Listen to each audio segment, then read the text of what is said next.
একটা জীবন্ত কোরআন হেঁটে যাচ্ছে, জোরে বলি সুবহানাল্লাহ। ছোট্ট ছোট্ট মাদ্রাসার ছাত্ররা মাদ্রাসায় পড়ে কোরআন বক্ষে ধারণ করেছে, কোরআন মুখস্থ করেছে, কোরআন শিক্ষা গ্রহণ করেছে। আপনারা নেকের দৃষ্টিতে, মায়ের দৃষ্টিতে তাকাবেন, দেখবেন যে একটা জীবন্ত কোরআন মনে হয় সামনের দিকে হেঁটে হেঁটে যাচ্ছে, জোরে বলি সুবহানাল্লাহ।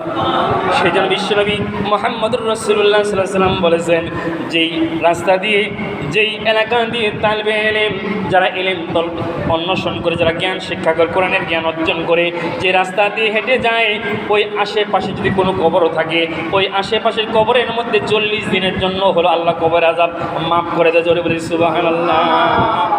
এই যে পাশে একটা মাদ্রাসা দিয়েছেন, সকলে কিন্তু মাদ্রাসা দিতে চায় না, সকলে মাদ্রাসা ভালোবাসে না। কোরআনকে যারা ভালোবাসে, নবীকে যারা ভালোবাসে, নবীর সুন্নাত যারা ভালোবাসে, তারা এই মাদ্রাসা করতে পারে, তারা এই মাদ্রাসার ছাত্রদেরকে সাহায্য সহযোগিতা করতে পারে।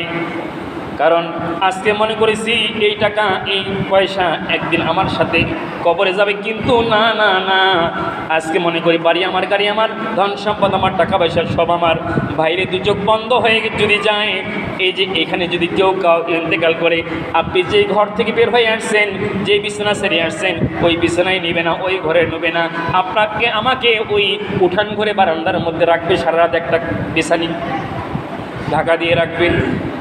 এদিকে সন্তান কাঁদবে, এদিকে স্ত্রী কাঁদবে, আপনজনেরা ছেলে মেয়ে কান্না করবে, সর্বোচ্চ সকাল 10টা পর্যন্ত। এরপরে মাইকিং হয়ে যাবে, জানাজার জন্য কবরস্থান, কবর করানো হবে, কেউ কাপড় আনতে যাবে, কেউ গোসল করাবে, চিরদিনের জন্য সাদা কাপড় পরে বিদায় দিয়ে দিবে।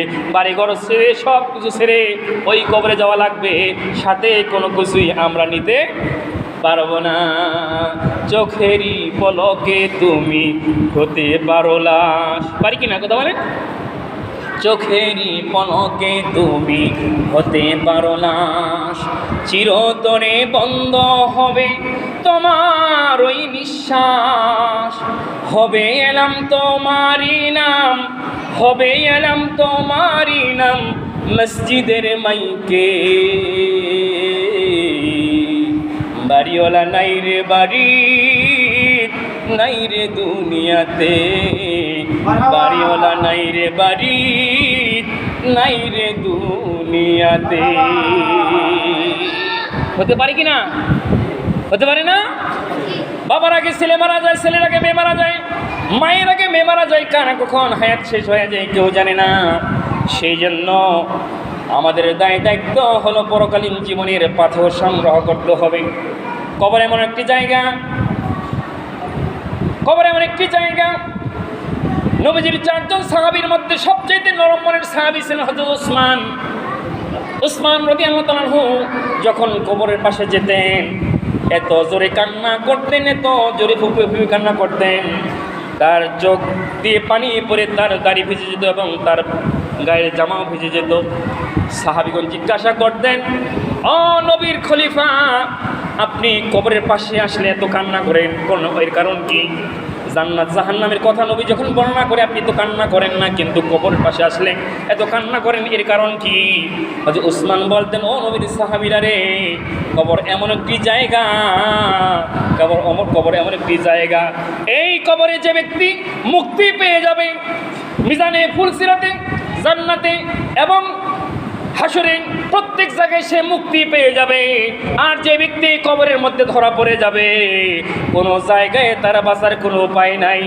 সেই জন্য এই কবর দেখলে আমার চিন্তা হয়, না জানি এই কবর আমাকে আটকায়ে দেয়, আমি যদি এই কবরের প্রশ্ন উত্তর দিতে না পারি, তাহলে আমার বাঁচার কোনো উপায় থাকবে না। সেই জন্য কবর দেখে আমি ওসমান কান্না করি। ওসমান রাদিয়াল্লাহু তাআলা কান্না করে কবর দেখি।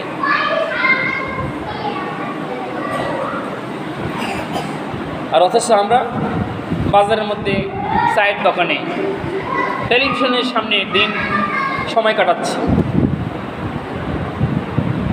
কাফন আমার আপন, আপন আপন কিনা কথা বলে, কাফন আমার আপন, কবর আমার ঘাটি, ওই কবরে যেতে হবে, থাকবে না কেউ সাথী।